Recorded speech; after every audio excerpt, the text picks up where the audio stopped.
Alors bonjour à tous, bienvenue dans cette nouvelle interview de Enquête et Débat. Aujourd'hui je reçois l'historien Jean Monneret. Bonjour. Bonjour monsieur. Alors je vais vous présenter Jean Monneret et puis nous passerons aux questions que je lui ai préparées. Alors Jean Monneret, vous êtes docteur en histoire, Oui. Vous êtes spécialisé sur la guerre d'Algérie, sur laquelle vous écrivez depuis 1987. Oui. Je trouvais ça sur votre site, donc... Si, à peu voilà. près, oui, même un peu avant, mais enfin, à écrire des articles, disons. Ouais. Voilà, très bien. Alors vous êtes l'auteur de nombreux ouvrages, vous en avez amené 3 ici. Alors je vais les citer. Mourir à Alger, été 1962, qui est paru en 2003. C'est ça. Il ne fait pas partie de cela. Non, je ne les ai pas tous là, j'en ai écrit une dizaine. Une dizaine, hein. Donc La guerre d'Algérie en 35 questions, paru en 2008. Une ténébreuse affaire, la fusillade du 26 mars 62 à Alger, paru en 2009. Vivre à Alger, la guerre et la paix dans l'Algérie des Français 58-62, qui est là, est paru en 2010. Et de la désinformation autour du film Hors la loi en 2010 aussi, qui est là. Et donc on citera également la tragédie dissimulée Oran 5 juillet 1962, qui était paru, quelle année ? En 2006, et qui pourrait, je pense, va reparaître sous une forme mise à jour dans le courant de l'année 2012.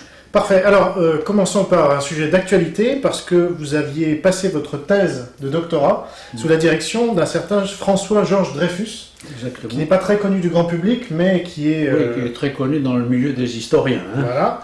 Et malheureusement, il vient de nous quitter il y a quelques jours. Oui. Donc, qu'est-ce que vous pourriez dire à son sujet ? Écoutez, je suis très attristé. Le professeur Dreyfus était un poids lourd de l'histoire. C'était un spécialiste de l'Allemagne, c'était aussi un spécialiste de l'histoire des religions, mais c'était aussi un spécialiste de l'histoire contemporaine. Il a écrit des ouvrages tout à fait remarquables sur la guerre mondiale, sur l'occupation, sur la Russie. Et je dois dire que je suis très attristé, mais j'ai été dans le passé très honoré de connaître cet homme qui était tout à fait hors du commun et qui en particulier était attaché à une des plus grandes traditions de l'université française, si vous voulez, qui est la liberté de penser. Et comment vous dire cela en peu de mots ? Mais le professeur Dreyfus, c'est bien connu, était, si vous voulez, il avait des sympathies gaullistes. Ce qui ne l'empêchait pas d'affirmer que sans le maréchal Pétain, pendant la guerre, il serait mort. Ça vous donne une idée du personnage. Ce même professeur qui était gaulliste, lorsque je lui ai proposé de faire une thèse sur la phase finale de la guerre d'Algérie, que vous voyez ici, Quel ton ? que vous voyez ici, m'a tout de suite dit oui. Il n'ignorait pas que ceci apporterait sans doute, vis-à-vis du général de Gaulle et de son rôle à l'époque, des informations qui n'étaient pas favorables. Mais il n'a pas fait passer ses sentiments personnels et ses convictions personnelles avant la recherche de la vérité. Et ça, si vous voulez, c'est quelque chose qui est extraordinaire dans l'université française. Qui est rare. Qui est devenu rare, Ouais. il faut s'en attrister. Et parce qu'aujourd'hui, évidemment, nous sommes devant toujours cette menace d'une pensée unique, d'une pensée formatée, de ces gens qui raisonnent en fonction d'une idéologie et pour qui l'histoire, au fond, n'est que quelque chose qu'on peut plus ou moins trafiquer. Voilà. Alors le professeur Dreyfus, c'était l'antithèse de tout ça. C'était la liberté de penser. Alors justement, je rebondis sur, avant de vous poser la deuxième question que j'avais préparée, je rebondis sur ce que vous venez de dire. La pensée unique, ce sont notamment les médias. Comment vous expliquez que des historiens comme Benjamin Stora, par exemple, soient multi-invités sur les plateaux, très connus de la plupart des Français, et que vous, qui êtes un autre spécialiste de la guerre d'Algérie, des principaux en France, vous ne soyez quasiment jamais invité. Vous pouvez dire jamais. Ou jamais. Voilà. Alors oui, il n'y a pas que moi qui ne suis jamais invité, parce que en ce qui concerne la guerre d'Algérie. Il y a bien d'autres spécialistes. Hein. Je pense au professeur Pervier, je pense à Daniel Lefebvre. Lui est invité un peu. Ça arrive, ça arrive. Je pense à d'autres personnes, comme le général Fèvre, par exemple, des gens qui ont publié des ouvrages tout à fait remarquables et qui ont permis des avancées dans la connaissance de... Alors, comment je l'explique? Eh bien, je l'explique tout simplement parce que sur la guerre d'Algérie, il y a une véritable instrumentalisation de l'histoire. Bon, prenons un exemple. Je vais revenir tout à l'heure, peut-être, si vous le permettez, sur le film Hors la loi. Mais actuellement, on vient de sortir un film qui s'appelle Les Hommes libres. Ouais, j'avais une question là-dessus, d'ailleurs. Ouais. Avec d'excellents acteurs, vous voyez. Mais il est clair qu'on s'est servi d'un épisode quand même très marginal de la Seconde Guerre mondiale, de l'occupation. Cet épisode marginal, on l'a gonflé, et tout ça pour amplifier les choses au point que, bon, on va avoir le sentiment, n'est-ce pas, que la mosquée de Paris était en pleine résistance et qu'elle a aidé les Juifs, etc. Bon, enfin bref, les choses... Ça, c'est une chose. Et puis un film, ce n'est jamais qu'un film. Mais ce film est accompagné d'un texte qui est diffusé dans les milieux de l'éducation nationale à destination des professeurs pour qu'éventuellement ils fassent venir, qu'ils amènent leurs élèves pour voir ce film, et qui est préparé par Benjamin Stora. J'ai vu ce texte. Il y a des erreurs historiques. Bon, d'ailleurs, un de mes amis, M. Lefebvre, a fait quelque chose pour réagir à cela, voyez-vous. Mais pourquoi se fait-il, effectivement, comme vous le dites, que Stora ait le monopole en ce qui concerne l'Algérie? Bien, c'est tout simple, c'est parce qu'on a décidé une bonne fois pour toutes de gonfler ce personnage au point qu'il est devenu le spécialiste. Mais pourquoi? Mais parce qu'il exprime le politiquement correct là-dessus. C'est-à-dire que pendant la guerre d'Algérie, eh bien, alors, je pourrais prendre un exemple, mais qui à mon avis est significatif. Dans ce texte dont il est question, il dit que les Algériens à l'époque n'avaient pas la nationalité française et qu'ils étaient des hommes invisibles. Mais c'est faux, c'est complètement faux. Ils avaient la nationalité française. Alors je ne dis pas, on pourrait discuter pendant longtemps, c'est un fait que cette nationalité, pour certains, ne s'accompagnait pas de la citoyenneté. Ce sont des problèmes extrêmement compliqués. Il est vrai que, comment dirais-je, un électeur, comment dirais-je, musulman avait moins de poids par rapport aux électeurs du premier collège. Enfin, ce sont des questions très compliquées. Pourquoi? Parce qu'il ne s'agissait pas seulement, il ne s'agissait pas dans l'Algérie de cette époque, mais nous parlons de choses qui remontent à 70 ou 80 ans. C'était un autre monde, une autre mentalité. Il ne s'agissait pas seulement de représenter un homme, un vote, le suffrage universel, mais il s'agissait de représenter aussi des communautés. Que ceci ait impliqué des injustices, que ceci ait impliqué des erreurs, que les autorités françaises aient tardé, si vous voulez, à généraliser le droit de vote pour tous les citoyens, comme l'a annoncé à un certain moment le général de Gaulle, je n'en disconviens pas. Mais enfin, dire que en 1942, les Algériens musulmans n'avaient pas le droit de vote, bref. Alors, je vais passer à ma deuxième question. Il y a une expression qui revient systématiquement quand on parle de la guerre d'Algérie, et en général de l'Algérie, c'est pied noir. Bon. Voilà. Est-ce que vous pouvez il y en a d'autres, hein, il y a Arki, etc. Mais là, je voudrais m'attarder un peu avec vous sur pied noir, parce que d'où vient cette expression? J'ai l'impression qu'il n'y a pas vraiment d'accord entre historiens. Oui, non. Bon, écoutez, c'est-à-dire que ça relève un peu du folklore. Hein. Alors, il y a peu d'historiens qui se sont penchés là-dessus, à vrai dire. Moi-même, je veux dire que c'est mystérieux. Alors, si vous attendez une réponse définitive de ma part, malheureusement, je ne pourrais pas vous la fournir. Il y a toutes sortes d'explications, les uns disant que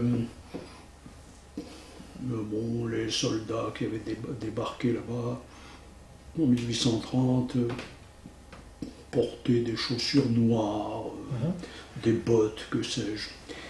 Que le nom serait resté pour désigner pour désigner le nom serait resté pour désigner les Européens lorsqu'ils venaient d'Algérie. Bon, ce n'est qu'une hypothèse. Enfin, si vraiment parmi nos auditeurs il y a des gens qui veulent à tout prix éclairer ce problème, je ne saurais trop leur recommander d'aller sur le site du professeur Pervillier, qui est à ma connaissance le seul historien, alors c'est un historien professionnel, universitaire et tout ça, donc il est patenté, si j'ose dire. Et c'est le seul à ma connaissance qui a fait une étude véritablement scientifique, historique de cette chose-là, où d'une manière exhaustive, il montre quand c'est apparu, comment, quel sens lui donner, etc. Parce qu'il n'est pas certain que ça vienne à proprement parler d'Algérie. Ouais. Il est possible que l'expression ait été employée d'abord au Maroc. Mais je ne peux pas vous en dire plus, parce que, et puis j'avoue que c'est pas une question qui m'empêche de dormir à proprement parler. Non, mais enfin, la curiosité. Mais la curiosité est tout à fait légitime, puisque c'était effectivement très répandu. Ouais. Alors, autre question. Vous avez écrit donc une analyse du film Hors la loi, donc j'aimerais que vous nous la résumiez et que effectivement on parle des hommes libres, puisque c'est un film qui sort ces jours-ci et qui présente des musulmans ayant protégé des juifs pendant la guerre, donc, comme vous le disiez. Oui, oui.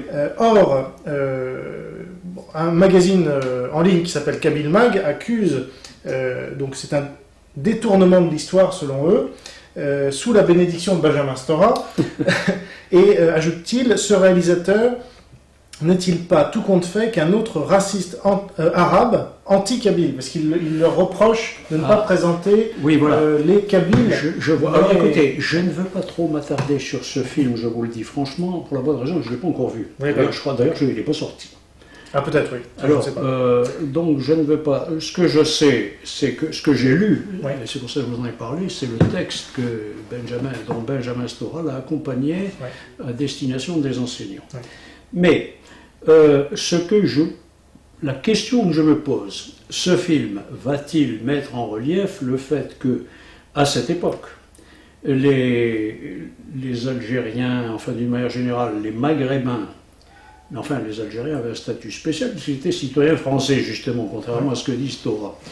Les Algériens étaient, dans l'immigration, à 90 ou 95% kabyles. Ouais. C'est-à-dire berbère. Est-ce que ce fait est mis en relief dans le film? Je n'en sais rien. Alors apparemment, eux ont vu, ils ont été une séance avant inaugurale. Voilà, et donc apparemment non, pas du tout, et c'est un détournement de l'histoire, selon eux. Bon, alors vous voyez, je suis un peu embêté pour vous en dire plus. Bien sûr. J'ai pas vu le alors, film. On en vient à Hors la loi, justement, parce qu'à la fin de leur article, Kabyle Mag ajoute: le fait devient coutumier. Le 22 septembre 2010 sortait déjà le film de Rachid Bouchareb, Hors la loi. Il détournait le travail de la Fédération de France, donc l'organisation du FLN en France, essentiellement kabyle, au profit de l'arabisme. Alors là, c'est tout à fait exact. Je dois dire que je suis presque d'accord entièrement avec cette critique. À l'époque, c'est-à-dire en 1962, la guerre d'Algérie se termine en 1962, donc de 1954 à 1962, la situation en France métropolitaine était la même, c'est-à-dire que les immigrés algériens, qui devaient être entre 400 et 500 000, étaient massivement berbères.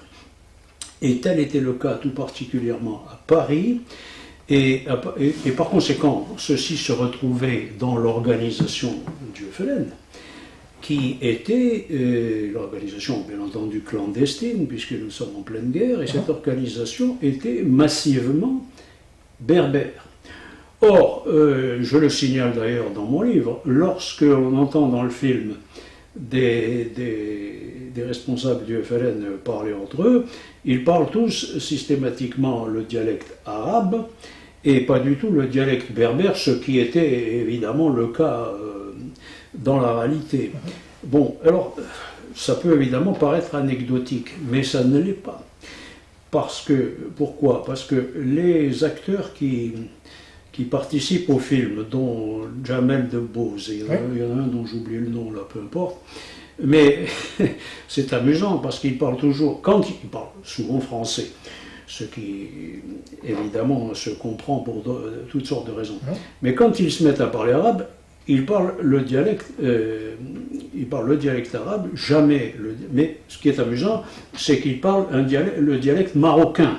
Ouais. Alors, ce qui est conforme d'ailleurs, alors que c'est parfaitement ridicule. Ouais. Alors, je sais bien que le français de base, le citoyen français de base qui va voir ce film ne sera complètement insensible à ça. Mais, si vous voulez, quand vous êtes un petit peu spécialiste de ces questions, vous voyez ça, on en reste un peu. Et alors, pour vous, soufflé. Est-ce que ça participe d'une propagande donc pro-arabe et anti-kabyle, sachant que, par exemple, l'immigration kabyle ne demandait pas de mosquée. On se dit toujours aujourd'hui pourquoi il y a une demande de mosquée actuelle et il n'y en avait pas avant. Ben, ça vient d'une différence d'immigration, justement. Dans une certaine mesure, vous avez raison. Ouais. Disons que les Kabyles, les Berbères en général, les Kabyles, et particulièrement les Kabyles dans la Fédération de France pendant la guerre d'Algérie, étaient des gens très portés, plutôt laïques.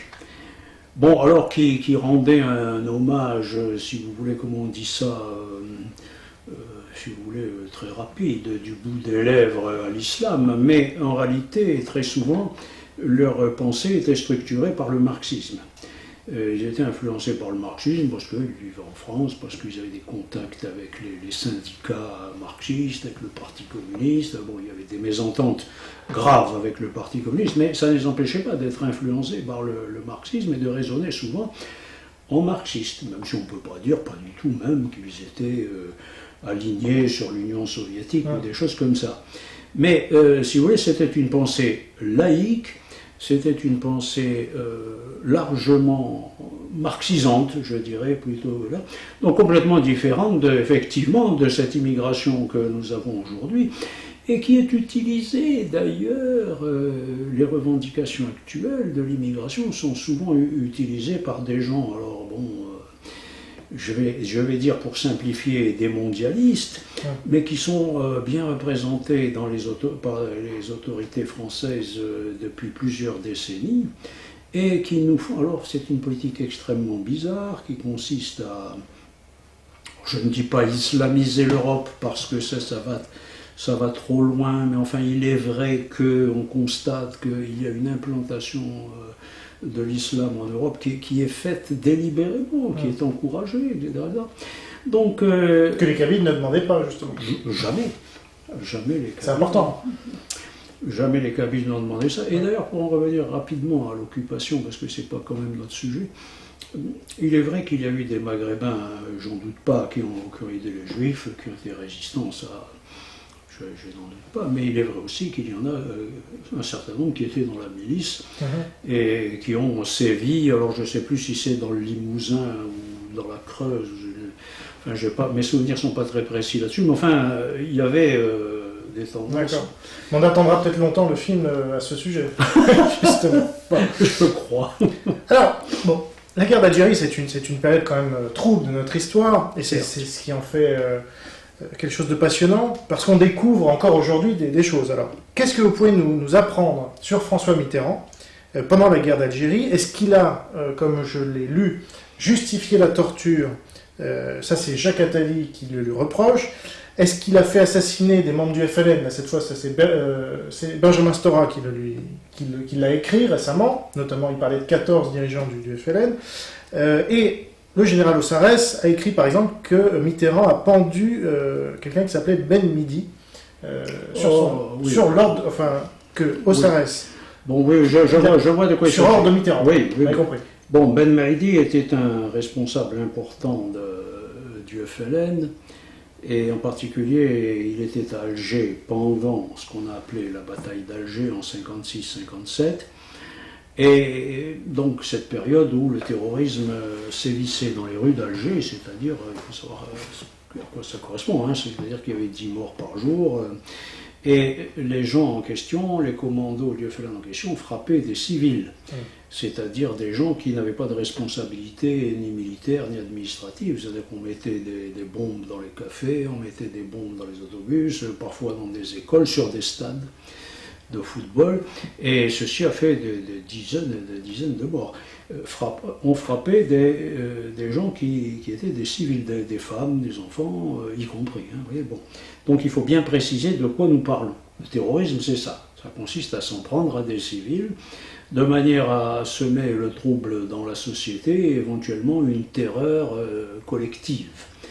Bon, le FLN avait choisi ce mode d'action après le congrès de la Soumam, et parce que, entre autres choses, ils avaient compris que lorsqu'on faisait exploser une bombe à Alger et qu'elle faisait des morts dans des cafés ou autres, toute la presse en parlait, ça avait un retentissement mondial, et que ça avait beaucoup plus d'écho que lorsque, dans une opération de guérilla, 3 ou 4 maquisards ou 3 ou 4 soldats français étaient tués. Donc, ceci avait amené, alors, la fameuse bataille d'Alger, je ne vais peut-être pas raconter l'histoire maintenant, mais enfin, l'intervention des parachutistes, intervention très musclée, et le démantèlement des réseaux du FLN.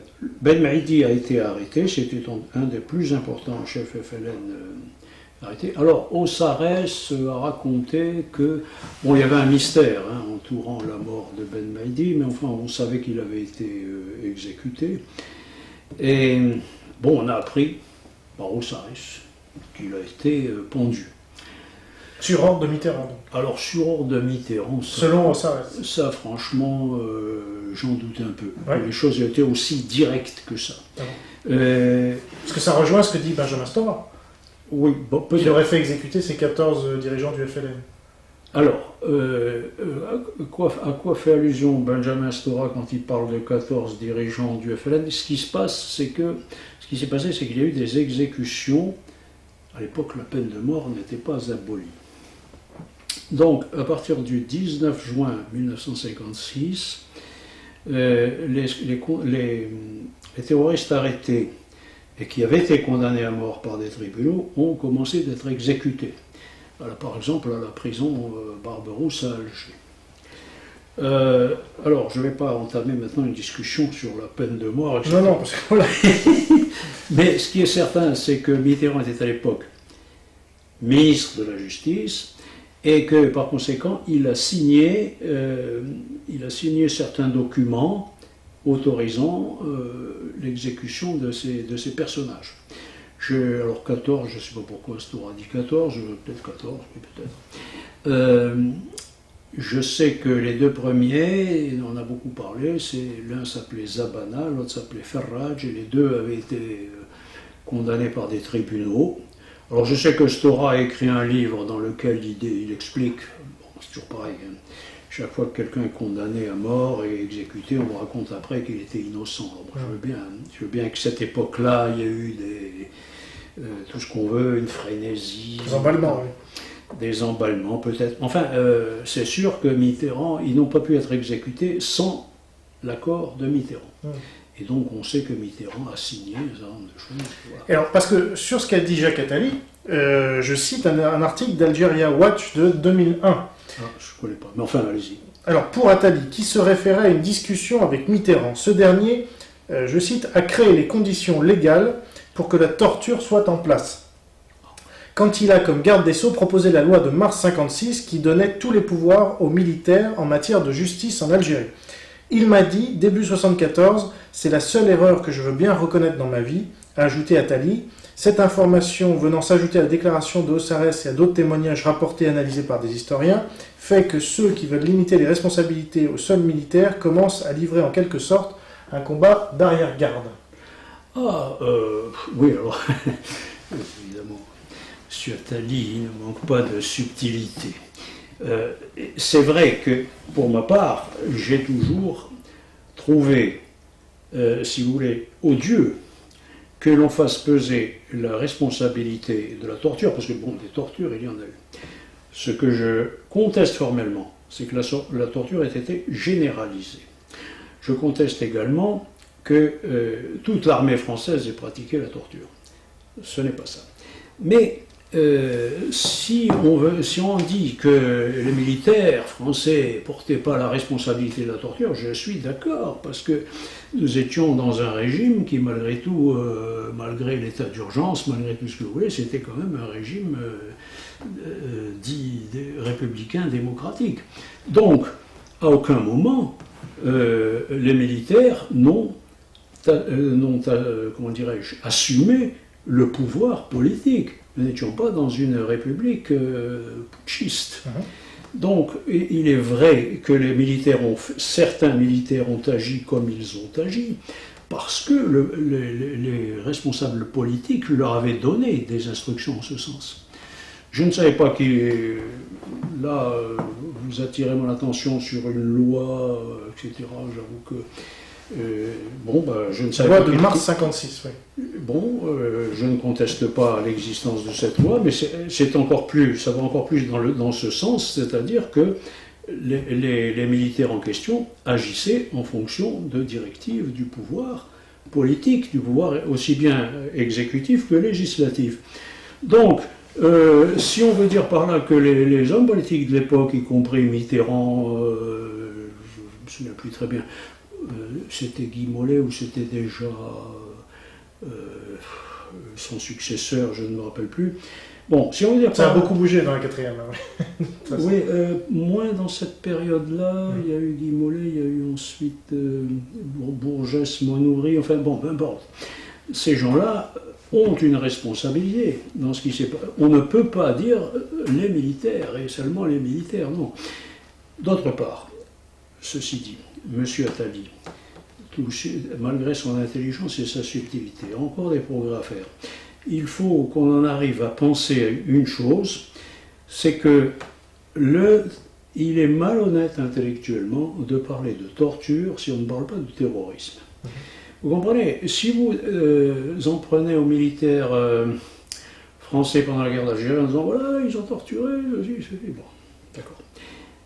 Mais pourquoi ils ont torturé? Parce que, par essence, l'armée française serait une armée de tortionnaires et comme je ne sais pas moi, digne du Troisième Reich. M. Bouteflika a fait la comparaison. Non, nous avons affaire à des gens qui se sont trouvés devant une situation d'exception. Ils se sont trouvés devant un terrorisme extrêmement pervers, extrêmement, meurtrier, qui ne reculait pas devant les attentats meurtriers contre des femmes, des enfants, des vieillards. Bon, ils ont cru que, en recourant à des interrogatoires musclés, en recourant à des, en établissant des services de renseignement, ma foi, très, très durs, recourant parfois à la torture, ceci n'est pas un scoop, voilà. Ils allaient démanteler les réseaux en question, les réseaux terroristes. Le fait est que c'est ce qui s'est produit. Était-ce une bonne chose? Personne ne peut approuver la torture comme ça en soi. C'est un moyen qui est de toute façon contestable, discutable et parfois contre-productif. Mais moi, je me place si vous voulez, en historien. Ouais. Parler de la torture sans parler du terrorisme, c'est très malhonnête. Mais justement, en tant qu'historien, est-ce qu'avec le recul, on peut dire que la torture a parfois aidé à limiter le terrorisme ou à empêcher des bombes d'exploser, quoi? Je pense. Alors, Est-ce qu'il y a des cas concrets? Oui, il y a eu beaucoup de cas de ce genre où des réseaux entiers ont été démantelés. Et d'ailleurs, le fait est qu'à partir de 1957, à l'automne 1957, le terrorisme disparaît à Alger. Vous voyez, il n'y a plus de réseau terroriste, c'est terminé. On entre dans une période fin 57 d'ailleurs, qui est aussi suivie par l'arrestation de Ben Bella, etc., le détournement d'avion, enfin bon. 58, ce sont des périodes où, jusqu'en 59-60, à Alger, il n'y a plus de terrorisme. Et je vais vous donner un exemple, si vous voulez, parce que parfois il faut être concret. Je vais vous donner un exemple vécu. J'habitais dans un faubourg d'Alger qui s'appelait Maison Carrée. Et 56-57, pour rien au monde, j'aurais traversé le pont qui menait au quartier musulman, parce que c'était extrêmement dangereux. Et en revanche, après 1957, en 1958, 1959, mais j'avais quel âge? 17, 18 ans, j'allais me promener tout seul dans ces quartiers-là, parce qu'il y avait beaucoup vous voyez, de marchés qui se tenaient là, de friperies, de brocantes, des choses comme ça. Donc on aimait bien aller là. Et parfois on a même fait des matchs de foot avec des musulmans de ces quartiers. Mais c'était impensable en 56-57. Donc le calme était revenu complètement. Alors, si vous voulez, sur le plan de l'efficacité immédiate, c'est sûr que c'était efficace. On a dit par la suite que oui, mais en faisant ça, l'armée française a créé... Bon, c'était une critique que faisait Albert Camus. Ouais. Si vous torturez un type, vous créez 10 terroristes. Bon, peut-être avait-il raison, peut-être il faut se placer dans la longue durée. Mais je ne sais pas si on peut dire véritablement que l'armée française... J'ai vu, moi, au contraire, beaucoup de musulmans se rallier à partir de ce moment-là à la France, à l'armée française. Ben, pourquoi? Parce qu'ils avaient l'impression que la France avait choisi de rester en Algérie.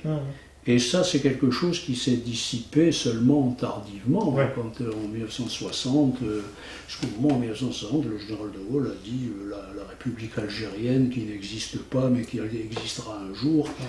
Alors là, on était dans une toute autre phase. Pour finir sur Mitterrand, parce que moi, il y a quand même une énigme en France, pour moi, c'est que Mitterrand a commis autant d'atrocités, voire plus, que Jean-Marie Le Pen lui-même. Et alors pourtant... Ah oui, enfin, sa responsabilité était plus grande. Voilà, en plus, avec une responsabilité plus grande. Et pourtant, Jean-Marie Le Pen, c'est le grand méchant, et François Mitterrand, c'est le grand gentil.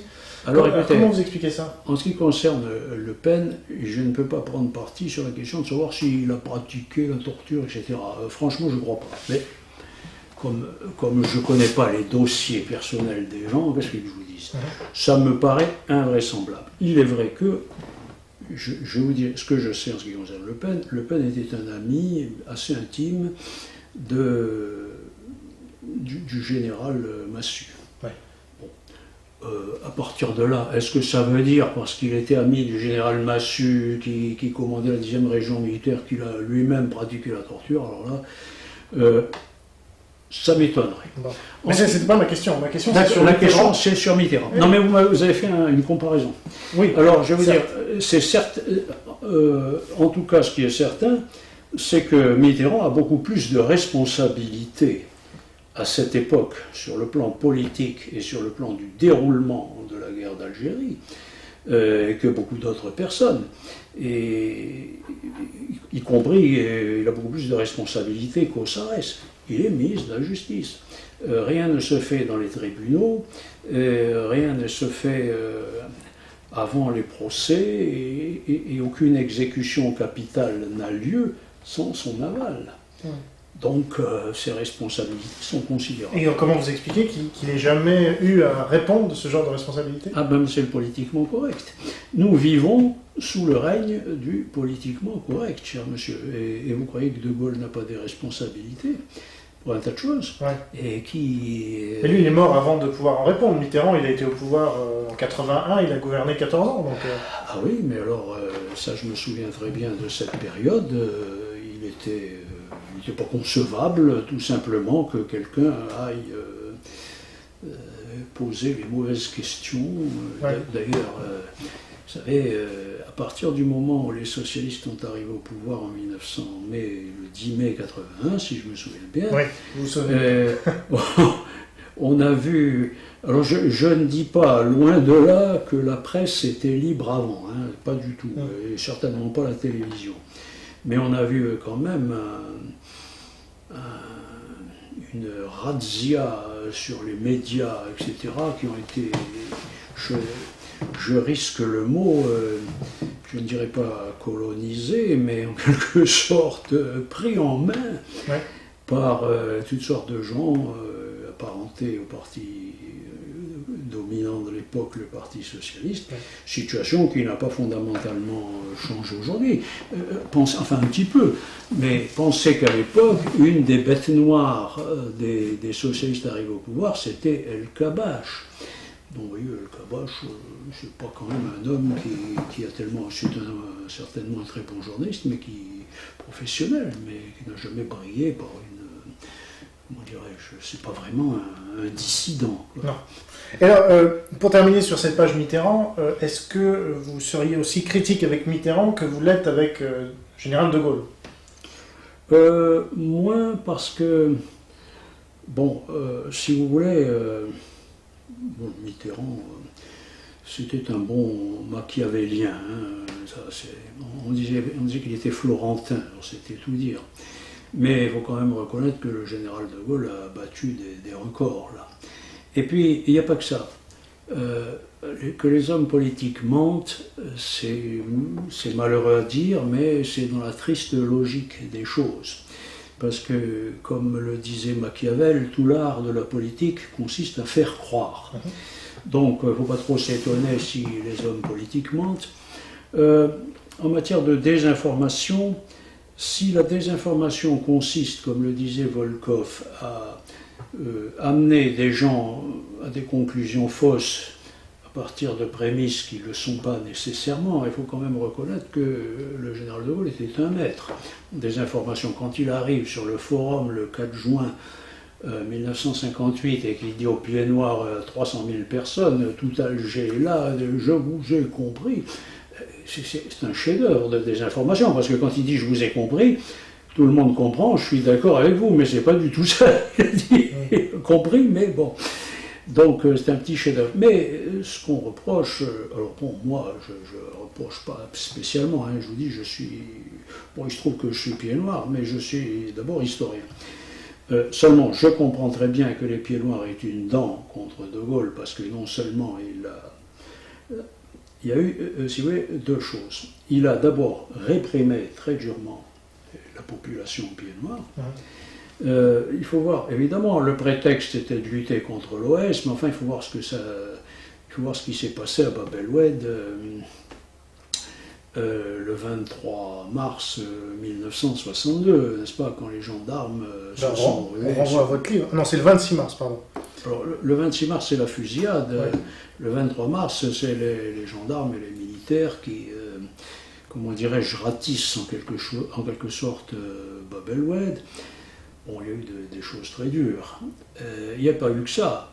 Il y a eu aussi le fait que, ça je l'ai prouvé dans mon livre, quand le FLN s'est mis à enlever des Européens, les autorités françaises étaient parfaitement informées de ce qui se passait. J'en ai donné plusieurs fois la preuve dans cet ouvrage.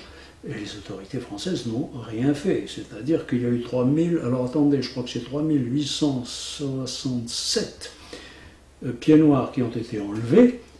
Bon, quelques-uns, un certain nombre ont été relâchés. Mais 3867 pieds noirs, vous vous rendez compte, enlevés, personne ne s'en est occupé. Enfin, vous imaginez ce qui se passe quand il y a deux journalistes français en Afghanistan ou ailleurs, ou deux coopérants français qui sont enlevés.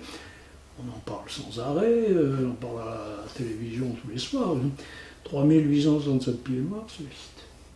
Alors, c'est ça aussi qui fait que dans la communauté des Français d'Algérie, on lui en veut énormément. Tout à fait. Et alors, peut-être dernière question, à moins que j'en vois d'autres, et si vous avez un peu de temps. Oui. On a parlé un peu de Jean-Marie Le Pen, il était pour l'Algérie française à l'époque, dans les années 50 et même 60. Et puis, depuis 30 ans, il est contre l'immigration, en provenance notamment d'Algérie, qui est la première source d'immigration française actuelle. Est-ce que c'est pas un revirement à 180 degrés, et est-ce que finalement, il y a une logique que serait-il devenu de la France si l'Algérie était restée française? Alors, en ce qui concerne Le Pen, je ne peux pas vous répondre à sa place. D'ailleurs, non, mais sur sa position. Voilà. Non, mais je vois très bien, parce que c'est par exemple le genre de choses que certaines personnes dans des milieux gaullistes reprochent parfois aux anciens partisans de l'Algérie française. Alors, encore une fois, moi je me place strictement sur un plan historique. Et donc je ne veux pas apparaître comme un militant de ceci ou de cela, d'ailleurs, ce que je ne suis pas d'ailleurs. Donc, qu'est-ce qu'on peut répondre à cela? Bon, d'abord que être pour l'Algérie française, à l'époque, évidemment, en son temps, le général de Gaulle a dit, mais oui, mais s'il y avait 10 millions d'Algériens qui soient français à part entière, qui seront ensuite 20 millions, etc., etc. Alors, il a un petit peu exagéré. Ce qui s'est vérifié, non, aujourd'hui, il y a 30 millions d'Algériens, je crois. Oui. Plus. Enfin, il a exagéré un peu, c'est quand il a dit, nous aurions 200 députés musulmans, nous aurions un président de la République musulman. Bon. Et Colombey, les deux mosquées. Voilà, bon. Alors là, il exagère un peu. Mais enfin, ce que les gens à l'époque voyaient, ils ne le voyaient pas tout à fait comme ça. Ils pensaient au contraire que l'Algérie connaîtrait un développement important et que précisément il n'y aurait aucune raison qu'il y ait des phénomènes migratoires vers la métropole. J'ajoute qu'en ce temps-là, personne en France métropolitaine n'encourageait l'immigration à tout va, comme c'est le cas maintenant, parce que s'il y a immigration aujourd'hui, quand même 200 000, selon certaines sources qui ne me semblent pas excessives, 200 000 personnes par an viennent s'installer en France. C'est aussi, il est vrai, parce qu'il y a un certain nombre d'avantages sociaux, etc., que ces personnes ne trouvent pas chez elles. Bon, si l'Algérie était restée française, il est évident que les mêmes avantages sociaux se trouvant en Algérie, il n'y aurait plus de nécessité de venir les chercher en France. Donc c'est une façon de répondre à ça. Est-ce que c'était réaliste d'imaginer que l'Algérie pouvait rester française ad perpetuum? J'avoue que je ne saurais... Bon, je ne sais pas. Peut-être qu'effectivement, il y avait une telle pression internationale, il y avait la pression des Américains, la pression des Russes, la pression du monde arabe, etc. etc.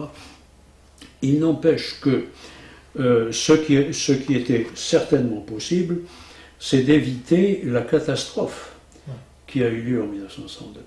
Parce qu'en 1962, ça a été une catastrophe. Ça aurait pu être pire encore. Peut-être. Ouais. Mais c'est pour ça qu'on a appelé De Gaulle, justement, en 58. C'est que... Donc je parle de 1962. Mais moi aussi. L'indépendance de l'Algérie, ça a été une catastrophe, dans ce sens que... Allez, disons qu'avec les autorités de la 4e, elles s'en sortaient pas. Quoi. Ah oui, ça c'est bien sûr. pire et ça aurait fini dans une guerre civile généralisée. Ça c'est sûr. La 4e ne faisait que, enfin, pas grand-chose de bon. Mais disons qu'en 1962, il y avait moyen de sortir du problème algérien par le haut. Pourquoi je dis ça? Parce que l'armée française était maîtresse du terrain. Elle avait gagné. Elle avait gagné militairement. Alors on nous dit souvent, mais gagner militairement, ça ne suffit pas. Il y avait aussi la politique. Mais politiquement, il y avait aussi des acquis considérables. Il y avait des députés musulmans, il y avait des élus musulmans partout, dans les conseils généraux, il y a eu beaucoup d'élections. Alors on dit toujours, oui, mais la troisième force, il n'y avait pas de troisième force, etc. Mais la troisième force, c'était ça, c'était les élus. Bon, moi je ne suis pas un démocrate à tout craint, mais enfin, quand il y a des élus, vous ne pouvez pas dire que c'est pas... Bon, alors on va dire les élections, ceci, cela. Bon, en fait... si vous voulez, M. Bernard Tricot, qui était l'homme de main de Gaulle en Algérie, dans ses mémoires, a révélé la vérité. Il a dit on ne pouvait pas concevoir une indépendance de l'Algérie sans le FLN. Bon, alors moi je veux bien. Donc vous avez un mouvement terroriste, on ne peut pas concevoir l'indépendance sans lui. Alors, mais qu'est-ce qu'on fait? On lui remet l'Algérie clé en main, en éliminant tous les courants différents. On élimine les messalistes, les communistes ont été éliminés aussi, c'était éliminés eux-mêmes d'ailleurs. Les pieds noirs, on les élimine. Les Kabyles qui ont leur point de vue sur la question, on n'en tient pas compte. Alors qu'ils étaient très engagés dans la résistance dès le départ en tout cas. Alors, qu'est-ce qu'on fait? On donne l'Algérie clé en main au type du FLN, qui se trouvaient être des incompétents, des pillards, etc. Qu'est-ce que le peuple algérien a gagné à tout ça? Ouais. Voilà la question que je pose. Et alors, il me vient une dernière question, du coup, c'est intéressant. Ça fait déjà plusieurs fois que vous me posez la dernière question. Exactement. Parce que je fais durer un peu le plaisir, je pense que ça intéressera nos spectateurs également. Avec le recul, donc les générations meurent, enfin vieillissent et puis meurent. Qu'est-ce qui va rester finalement de cette guerre d'Algérie, selon vous? Est-ce qu'on se dirige vers un oubli non. des harkis notamment ou... Ah, ça, alors là, malheureusement, on n'en a pas parlé, mais bon. C'est mal parti. Ouais. Cher monsieur, à mon avis. Pourquoi? Parce que je m'aperçois que depuis le début de l'an 2000, moi, ce que j'ai souvent pensé, souvent craint, c'est que justement, une fois que les générations qui avaient connu la guerre d'Algérie allaient disparaître, s'étioler, etc., on allait voir arriver sur le devant de la scène des gens qui allaient réécrire l'histoire. À réécrire l'histoire. Je me suis trompé, dans ce sens qu'ils n'ont pas attendu que les générations en question... Ça a commencé dans la fin des années 80. Je crois que c'est en 1989 le premier film de Stora à la télévision. Alors ça a commencé. On a commencé à remettre en question l'œuvre française en Algérie, à critiquer l'action de l'armée française pendant la guerre d'Algérie, à faire l'éloge du FLN, et alors depuis ça n'a fait que croître et embellir. Alors je vais vous dire une chose, que les gens qui ont de l'admiration pour le FLN, comme c'était le cas par exemple de M. Hervé Bourges, parce qu'en 2003, l'année 2003 c'était l'année de l'Algérie, on a eu 12 films, téléfilms, documentaires sur l'Algérie, tous dans le même sens. Ouais. Hervé Bourges était président de France Télévisions à ce moment-là? Oui, et non seulement ça, mais il a fait un des deux films documentaires, c'était lui qui les avait fait. Il s'est mis en scène, etc. Bon. Et naturellement, il a fait l'éloge d'Hervé Bourges, du FLN, etc. Alors, que les gens qui ont une admiration pour le FLN s'expriment. Moi, je ne suis pas contre. Où je ne suis pas tout à fait d'accord, c'est quand on traîne dans la boue. L'armée française, qui a peut-être commis des erreurs, c'est possible, pendant cette époque-là. En suggérant que c'est une armée indigne, etc. Une armée d'occupation, quoi. Une armée d'occupation. Alors que nos soldats meurent actuellement en Afghanistan, je trouve qu'il y a quelque chose d'assez horrible. En outre, il faut essayer de penser aux conséquences que peut avoir une telle propagande sur les zones sensibles, ici en France, non seulement dans la région parisienne, mais partout. Si tous ces jeunes issus de l'immigration, qui sont plus ou moins mal intégrés, si vous leur dites qu'ils vivent dans un pays qui est raciste, que d'autre part, ce pays a une dette à leur égard, que leurs ancêtres ont été massacrés par les Français, mais c'est dramatique. Vous allez créer chez ces personnes des sentiments d'hostilité. On ne peut pas dire non plus que c'était tout rose, parce que bien entendu. Un travail d'historien. C'est pour ça que je ne suis pas contre le fait que ces personnes qui sont pro-FLN ou qui sont s'expriment, mais où je ne suis pas d'accord, et que ceux qui sont d'un avis opposé n'aient pas le droit à la parole. Ben justement, on proposera, je pense... Je suis dans ce cas. Ben oui. Mais je ne suis pas le seul. Non, mais on proposera un débat à Benjamin Stora, et vous. Si vous voulez. On verra bien s'il accepte. Vous pourrez suivre ça sur le site Enquête et Débat, on vous tiendra au courant. C'était la dernière question. Là. À moins que vous ayez quelque chose à rajouter, mais... Très brièvement. Ouais. Quand j'ai commencé à écrire sur la guerre d'Algérie, je m'imaginais que j'aurais peut-être un peu de mal à trouver un éditeur, mais qu'avec un peu de patience et de persévérance, j'en trouvais un. Bon, finalement, le seul où je peux publier mes bouquins, c'est l'Harmattan, qui est un bon éditeur, mais qui ne diffuse pas. Alors donc, ma diffusion est restreinte. Je n'ai jamais de recension dans la grande presse pour mes livres. Ce qui va de pair avec la télévision. Je suis passé à la télévision une fois, en plus de 10 ans quand même, en 11 ans. J'ai écrit 10 livres même. Ouais. Bon, on est dans le même cas, oui. Moi aussi. C'est comme ça, il y a certaines thèses qu'il vaut mieux défendre si on veut passer dans les grands médias. Le hasard, certainement.